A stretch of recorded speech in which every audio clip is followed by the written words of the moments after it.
They sold you a whole shelf, and they did it one bottle at a time. Go open that cabinet under your sink right now and count what's standing in there. One bottle for your laundry whites, one for the bathroom grout, one for the cutting board, one for the carpet stain, one to soak your jewelry, one to fight the mildew, one to whiten this, and one to brighten that. Every single one with a different label and a different smell and the exact same little markup tucked away inside. And now go look in your medicine cabinet, way in the back, behind everything, and somewhere there's a plain little brown bottle that costs about $1, and it quietly does nearly every one of those jobs by itself. One honest word before we begin, because I will not fib to you the way those labels did.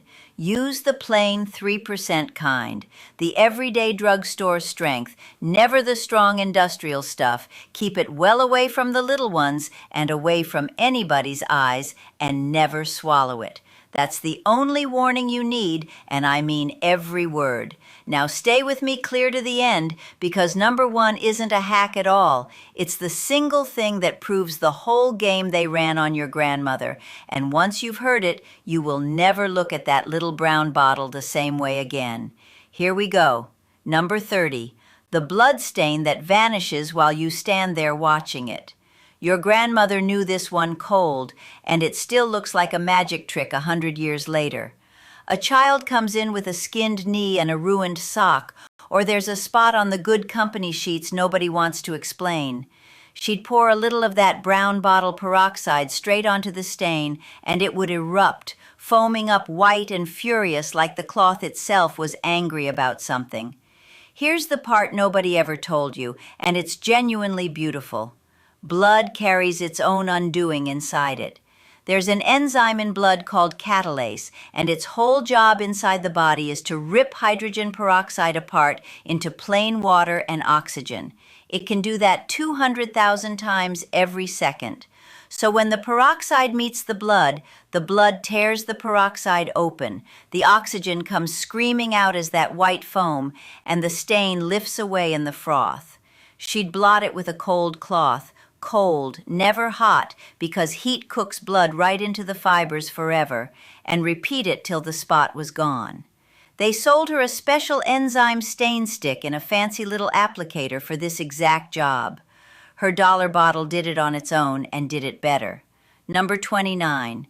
And here's a chilling little footnote to that one, because the same trick that saves your sheets is the reason murderers get caught. That furious foaming on blood?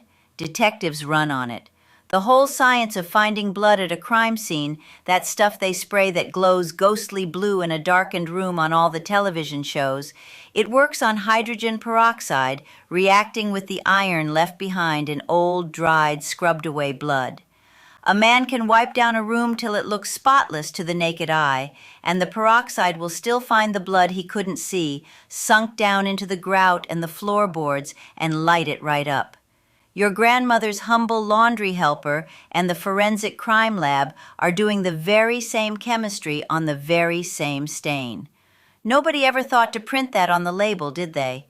Number 28, the yellowed pillowcase that comes back from the dead.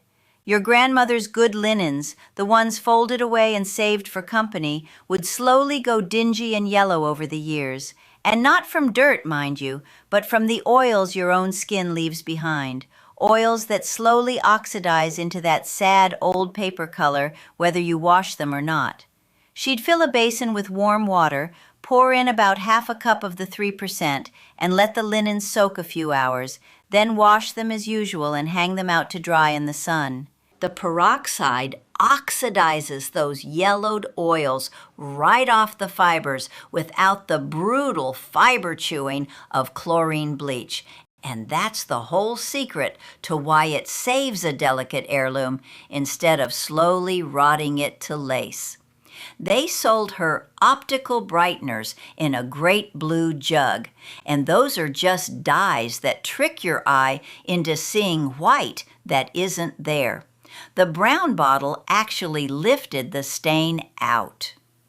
Number 27. the cutting board after the raw chicken.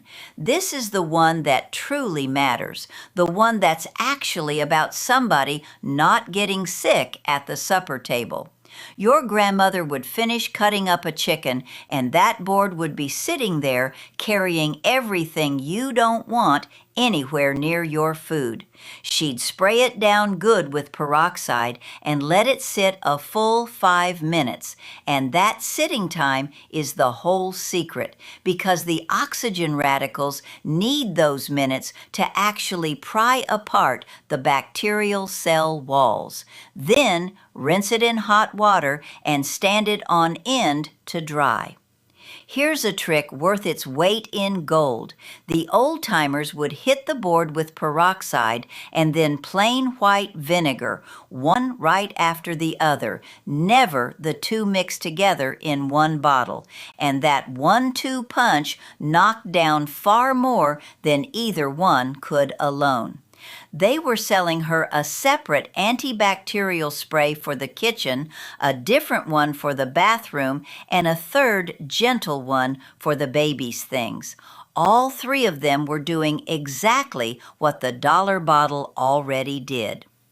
Number 26, the grout that gave up without a fight.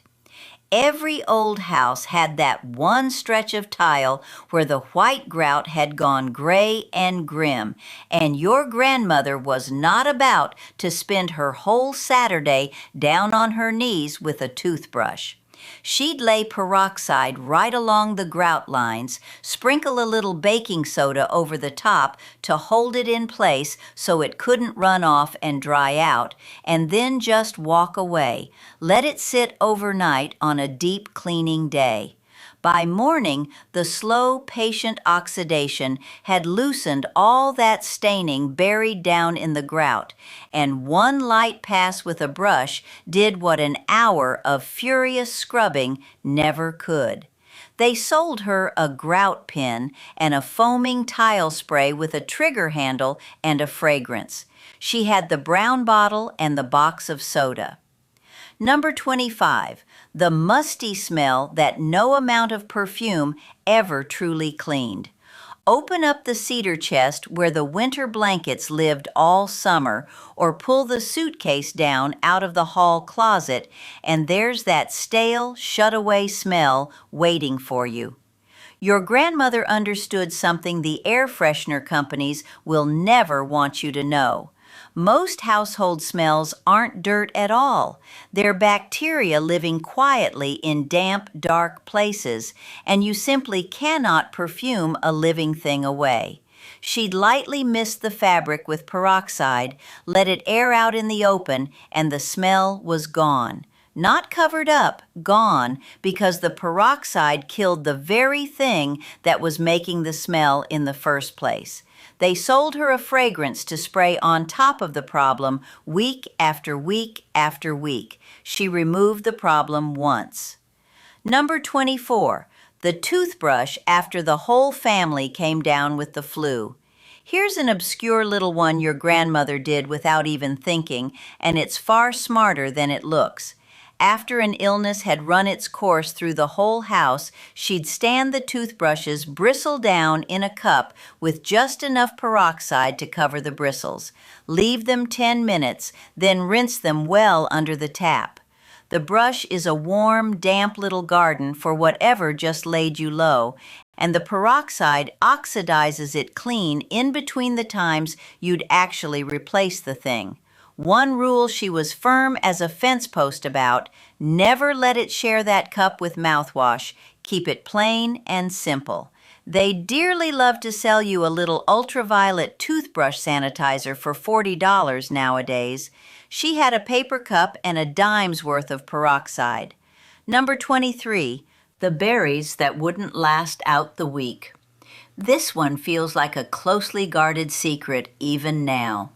Berries don't really go bad on their own. They get ambushed by invisible mold spores already riding on their skin all the way from the field. And the moment one berry fuzzes over, it takes the whole basket down with it. your grandmother would mix 1 part peroxide into about 10 parts water. Give the berries a quick, gentle swirl for a minute, drain them well, and pat them dry before they ever went into the icebox. That weak solution knocks the sleeping mold spores clean off before they can ever bloom, and you buy yourself days and days of extra freshness. Rinse them once more with plain water before anybody eats them, naturally. The grocery sold her berries that molded by Thursday and then a produce wash to feel a little better about the waste. A single splash from the brown bottle did far more. Number 22. The cloudy drinking glasses that look dirty no matter what. Your grandmother's everyday glasses would go hazy and gray over the years, and no amount of dish soap on God's earth would touch it, because it wasn't soap film at all. It was a fine etched layer of hard water minerals and mineral residue. She'd fill the sink with warm water, add a cup of peroxide, and let the glasses soak a good 20 minutes, then wipe them gently and rinse. It lifts that mineral film without a single scratch, where a scouring pad would only cloud them up worse, and forever. They were selling her a rinse aid for the dish machine and a special glassware polish besides. She soaked them in pennies worth of the brown bottle. Number 21. The dingy white socks she flatly refused to throw out. Sweat and grime settle down deep into the fibers of a white sock and turn the whole thing that tired, defeated gray that no ordinary wash cycle ever fixes. Your grandmother would soak them a few hours in warm water with a cup of peroxide, stirring them around now and then wash them as normal and lay them out flat in the sun. And that sun matters more than you'd think, because sunlight and peroxide are both gentle oxidizers, so out on the line they double up on the brightening. Chlorine bleach would have eaten the elastic and left the cuffs limp and stretched inside a month. The peroxide brightened them right up and left them whole and strong. They sold her a whitening booster pod for the machine. She had the bottle. Number 20. The fungus gnats rising up out of the houseplant in a little cloud. If your grandmother kept African violets on the windowsill, sooner or later a little cloud of gnats would start hovering around them, and she would not reach for some poison spray she'd then be breathing in over her own kitchen sink. Those gnats lay their eggs down in the damp topsoil, and it's the larvae living in the dirt that are the real problem. She'd mix 1 part peroxide to about 4 parts water and pour it slowly through the soil until it ran out the drainage hole at the bottom. It fizzes against those larvae and kills them on contact, breaks itself back down into nothing but water and oxygen within minutes, and actually carries a little extra oxygen down to the thirsty roots on its way through. They sold her a chemical soil drench with a skull printed on the back of the box. Hers was safe enough to use with the grandbabies crawling around on the floor beneath it. Number 19. The skunk that got the dog at dusk. Out in the country, this was a genuine emergency, and here's the thing nobody wants to hear. Tomato juice. That old standby everyone swears up and down by barely works at all.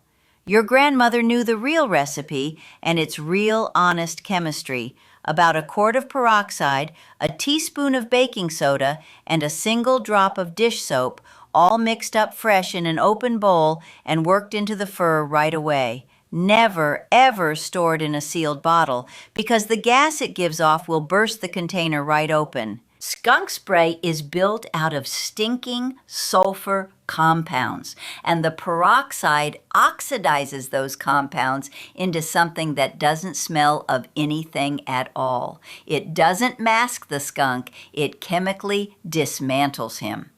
Test it on a hidden patch of fur first so you don't bleach a white dog, and keep it well clear of the eyes. The pet store sold a $20 de-skunk shampoo for this. It was mostly just this. Number 18, the thrift store coat that smelled like somebody else's closet. Your grandmother dearly loved a bargain off the second-hand rack, but that deep, set-in, musty smell would survive a normal wash and embarrass her clear through the church service. She'd add a cup of peroxide to a basin of cool water and let the garment soak a good half hour before washing, long enough for the oxygen to actually break down the odor bacteria woven deep down in the fibers, not just rinse the surface and call it done. Then a normal wash and a long, slow line dry out in the open air.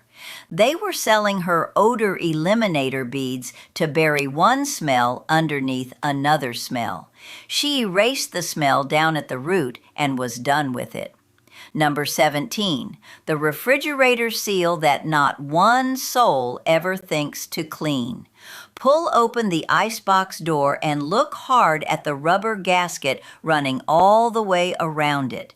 Down in those folds, crumbs and damp quietly collect and grow themselves a colony of mold, and that, right there, is half of what you're smelling when the whole fridge smells faintly off.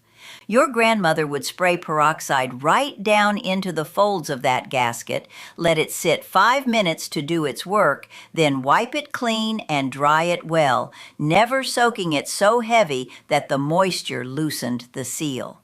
And here's a bonus she knew. A clean, supple gasket also seals up tighter, which means the whole machine runs cheaper on the electric bill. They sold her a refrigerator deodorizer puck to sit inside and mask the smell. She cleaned the actual cause of it. Number 16, the garden shears that were quietly spreading disease from bush to bush. Here's one your grandmother the gardener knew that most folks never learn in a lifetime. When you prune off a sick, blighted rose and then move straight on to the healthy one, you carry the disease along on the blade exactly like a doctor with dirty hands going room to room. She'd spray the blades and the handles with peroxide between each plant, let it sit a couple of minutes, and wipe them dry. It kills the fungus and the bacteria riding on the steel, and unlike bleach, it won't pit and corrode the good metal or leave your tools to rust in the shed. Then she'd hang them up bone dry. Nobody ever sold her a single thing for this one. They simply never told her it mattered, and one contaminated pair of shears could lose her an entire bed of roses by August. Number 15, the old seeds she coaxed back to life in springtime. This is a beautiful one and nearly forgotten now. Your grandmother saved her seeds year to year in little paper envelopes, and the old ones from the back of the drawer would slowly lose their will to sprout, their coats gone hard, a little surface mold creeping in. She'd stir a teaspoon of peroxide into a cup of water and soak those tired seeds a few hours before planting them out. The peroxide softens that toughened seed coat and kills the surface mold that would otherwise rot the seed down in the cold spring soil before it ever woke, and that little burst of oxygen seems to rouse the embryo right up. Tired old seeds that by all rights should have been dead came up green and reaching. There was nothing on any shelf to buy for this. It was just knowledge, the kind that doesn't sell a single bottle, which is exactly why it quietly slipped away from us. Number 14, the washing machine that had started to smell worse than the clothes going into it. This one catches everybody by surprise. The machine that's supposed to be cleaning everything slowly turns into a damp, dark cave where mildew and mold breed in the seals and the hidden hoses, feeding on old detergent and fabric softener gunk until your fresh laundry comes out smelling sour. Your grandmother, well, the modern version of this trick, you pour about 2 cups of peroxide into the empty drum and run it on the hottest, longest cycle with nothing else inside. The peroxide oxidizes the mildew and the odor bacteria hiding down in the parts you can't reach, then breaks itself harmlessly down to water. Wipe the rubber seal afterward and leave that door standing open between loads so the moisture can actually escape. They sell little washing machine cleaner tablets in a box for this now at a tidy markup. 2 cups of the brown bottle once a month does the same job for pennies. Number 13, the reusable shopping bags carrying around last week's groceries. Long before it was the fashionable thing to do, your grandmother brought her own bags to the market, and she knew good and well that the bottom of a cloth bag is exactly where the raw meat drips and the dirt-crusted potatoes leave their invisible mark. She'd spritz peroxide down inside, getting into the seams and the corners where it all hides. Let it sit 5 minutes and wipe it out or give it a rinse. It oxidizes the bacteria you'd otherwise carry home and pack your fresh bread right down into next week. They've started selling antibacterial grocery totes at a premium price now. Hers cost nothing extra, and she'd known the trick for 50 years. Number 12, the garbage can that fouled up the whole garage. You empty the bin clean out and the smell still won't leave, and here's why. The stink has soaked down into the plastic itself. It's bacteria living right in the pores of the can, not just the trash that was sitting in it. Your grandmother would spray the whole inside down with peroxide, coating the bottom and up the sides. Let it work 10 or 15 minutes, then wipe or rinse it and let it dry in the sun.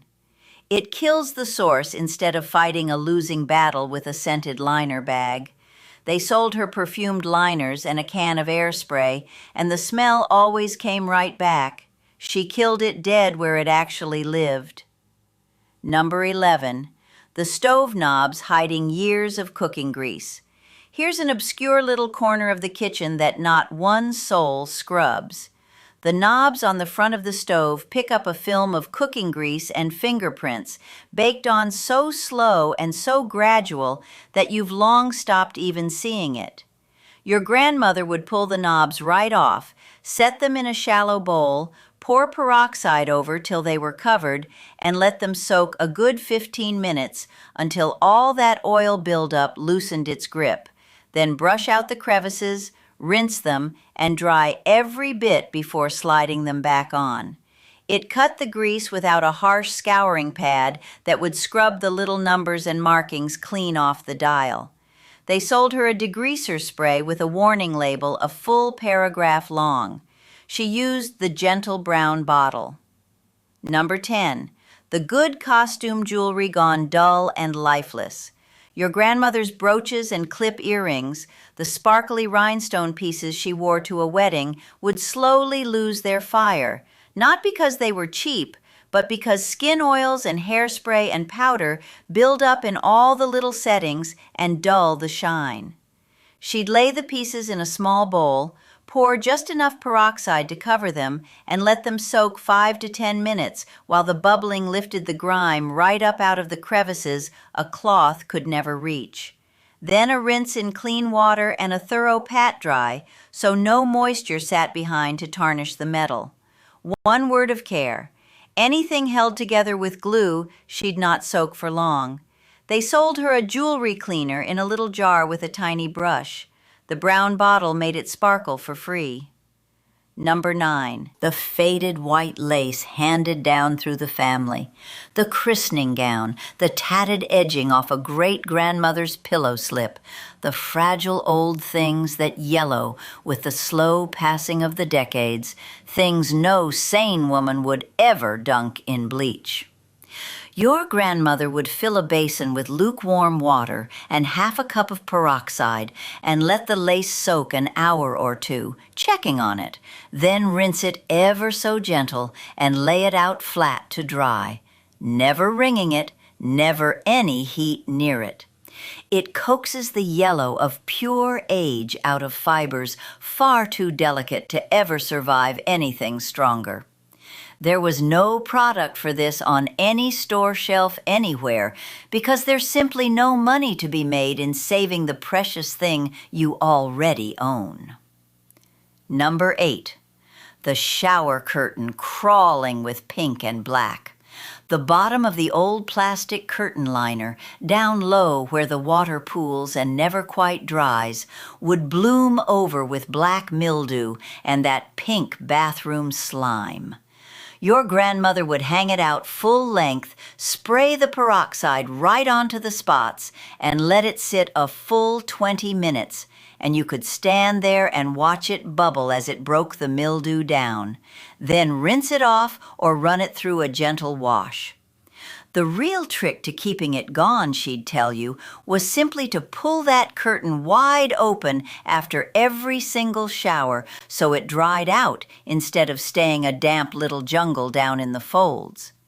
They sold her a brand new liner every couple of months, plus a mildew spray besides. She rescued the one she already had again and again. Number 7. The whole reason it lives in that dark little bottle in the first place. Stop and really look at the bottle itself sometime. It's always brown, always opaque, and that is not an accident, and it is not some bit of old-fashioned styling. Hydrogen peroxide is barely holding itself together.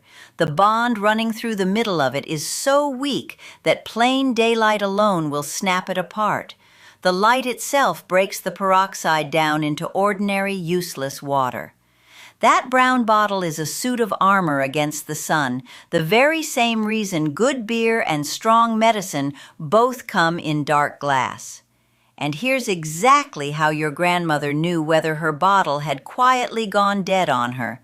She'd pour a little out onto something and just watch it. If it foamed up, it was still good and strong.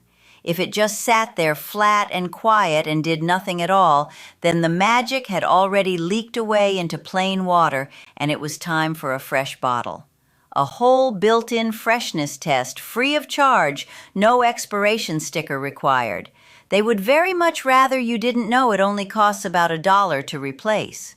Now we're getting close, so let me tell you about the 3 things your grandmother used to do that the doctors have since walked all the way back.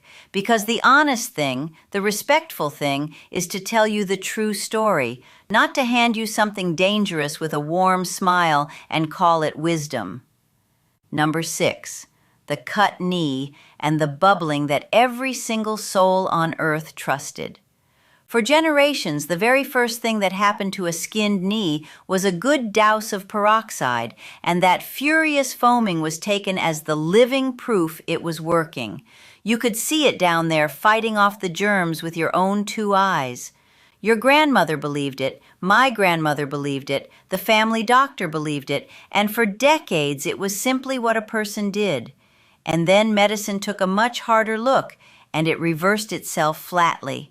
Here is what they found, and here is exactly why I will not stand here and tell you to do it. That foam is not the peroxide hunting down germs.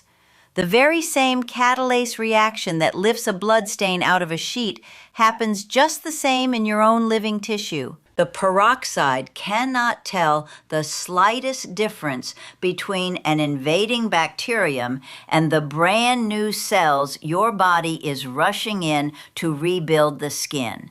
The fibroblasts laying down fresh tissue, the tiny new blood vessels reaching across the wound, and it kills all of them right alongside the germs. It is burning down the whole repair crew just to get at a few intruders. So they say it plainly now.